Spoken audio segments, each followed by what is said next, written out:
Shalom semuanya, ini adalah video tentang pengajaran yang terdapat dalam surat kedua Yohanes, khususnya ayat 4-11. Masalah yang dialami penerima surat 2 Yohanes tidak jauh berbeda dengan surat Yohanes yang pertama, yaitu adanya ajaran sesat dan guru-guru palsu. Khususnya di surat 2 Yohanes ini pengajaran sesat dari doketisme yang tidak mempercayai bahwa Yesus adalah manusia sejati seperti yang terdapat pada ayat 7. Ada indikasi bahwa guru-guru palsu membawa ajarannya dengan cara masuk ke gereja, atau mungkin dengan cara langsung ke rumah-rumah orang Kristen secara langsung, yaitu pada ayat 10. Surat 2 Yohanes ini ditulis oleh Rasul Yohanes. Penerima surat ini tidak diketahui secara spesifik karena Rasul Yohanes tidak mencantumkan dalam suratnya. Rasul Yohanes hanya menyebutkan kepada seorang ibu terpilih dan anak-anaknya. Ada dua penafsiran yang paling banyak diikuti tentang identitas penerima surat ini, yaitu, pertama, seorang ibu terpilih dan anak-anaknya diartikan secara literal sehingga seorang ibu merupakan seorang wanita yang kemungkinan adalah seorang janda dan memiliki beberapa anak yang telah menjadi Kristen. Kedua, penerima surat ini ditafsirkan secara figuratif, maksudnya seorang ibu terpilih dan anak-anaknya merupakan simbol. Berdasarkan penafsiran ini, seorang ibu terpilih adalah gereja dan anak-anaknya adalah anggota jemaat gereja itu. Berdasarkan dua penafsiran tersebut, kami mengambil kesimpulan bahwa penerima surat tersebut lebih tepat diartikan sebagai gereja dan anggota-anggotanya karena hal tersebut sesuai dengan gambaran tentang Yesus Kristus adalah mempelai laki-laki dan gereja adalah mempelai perempuan.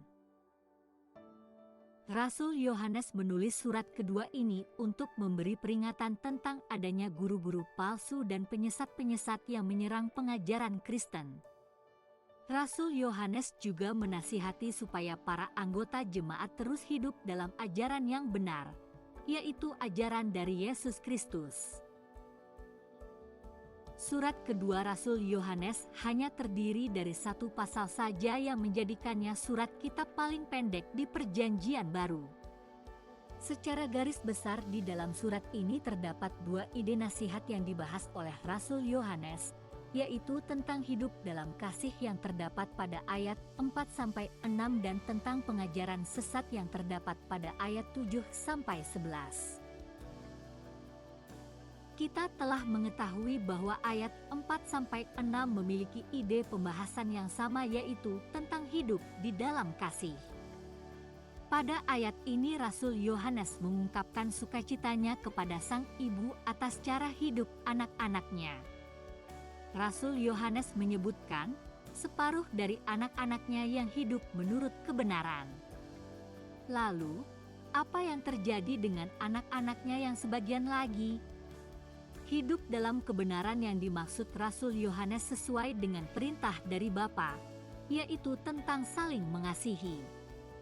Maka, sebagian anak-anaknya yang tidak hidup dalam kebenaran berarti tidak saling mengasihi.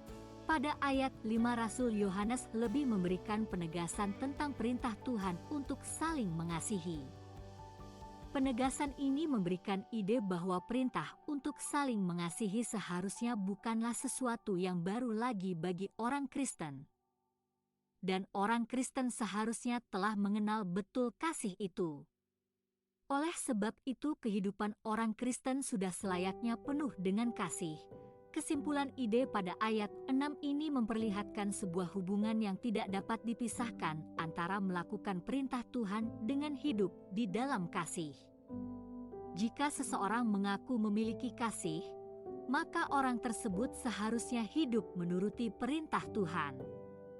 Jika seseorang mengaku hidup menuruti perintah Tuhan, maka orang tersebut seharusnya hidup di dalam kasih.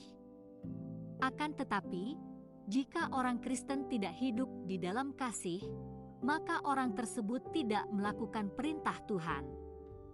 jika orang Kristen tidak melakukan perintah Tuhan, maka orang tersebut berdosa dan masih hidup di dalam dosa. Rasul Yohanes membawakan berita tentang munculnya para penyesat. Para penyesat tidak sekedar muncul, namun mereka menyebar ke seluruh dunia untuk menyebarkan pengajarannya yang sesat. Pengajaran sesat yang dihadapi oleh penerima surat ini adalah doketisme, yaitu pengajaran yang menentang Yesus Kristus sebagai manusia sejati. Bagi pengajaran ini tidak pernah ada manusia Yesus Kristus. Oleh karena itu, pada ayat 8 ini Rasul Yohanes memperingatkan penerima surat untuk selalu waspada supaya mereka tidak turut tersesat dengan pengajaran tersebut. Rasul Yohanes tidak ingin anggota gereja kehilangan upah dari kesetiaan iman yang telah mereka upayakan. Selain pesan peringatan, nas ini juga menyiratkan suatu ajakan untuk terus berusaha mengerjakan pekerjaan iman hingga Kristus datang kedua kali atau akhir hayat mereka. Rasul Yohanes juga menyatakan konsekuensi bagi orang Kristen jika meninggalkan ajaran yang benar, yaitu tidak memiliki Allah. Tidak memiliki Allah berarti tidak memiliki jaminan kehidupan kekal.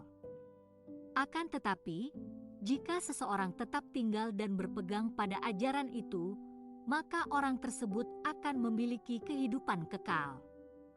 Ajaran yang dimaksud pada nas ini adalah tentang ajaran kebenaran Injil yang diberitakan oleh para rasul dan Yohanes sendiri tentang Yesus Kristus. Di dalam ayat 10 mengajarkan pentingnya mempertahankan dan menjaga kemurnian ajaran-ajaran Kristen.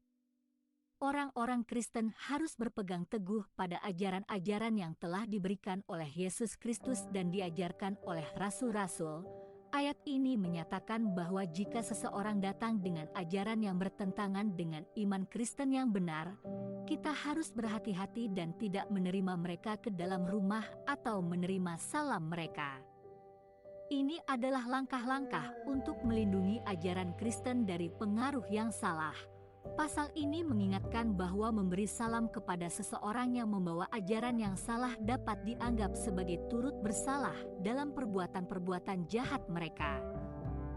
Oleh karena itu, kita harus berhati-hati dalam memberikan dukungan atau pengakuan kepada orang-orang yang mengajarkan ajaran yang bertentangan dengan iman Kristen. Karena pada konteks masa itu jika kita memberikan salam atau menerima salam kepada orang lain tandanya kita sudah membuka diri kita kepada orang itu. Pesan utama dari pasal ini adalah untuk menjaga kesucian ajaran Kristen. Hal ini menekankan pentingnya memahami dan mempraktikkan ajaran-ajaran Kristus dengan setia dan tidak membiarkan ajaran tersebut tercemar oleh pengajaran yang salah. Bagi orang Kristen masa kini, firman Tuhan yang dituliskan oleh Rasul Yohanes tersebut masih sangat relevan bahkan sampai selama-lamanya. Kehidupan yang penuh kasih kepada sesama merupakan bukti kita juga mengasihi Allah dan melakukan perintah-Nya.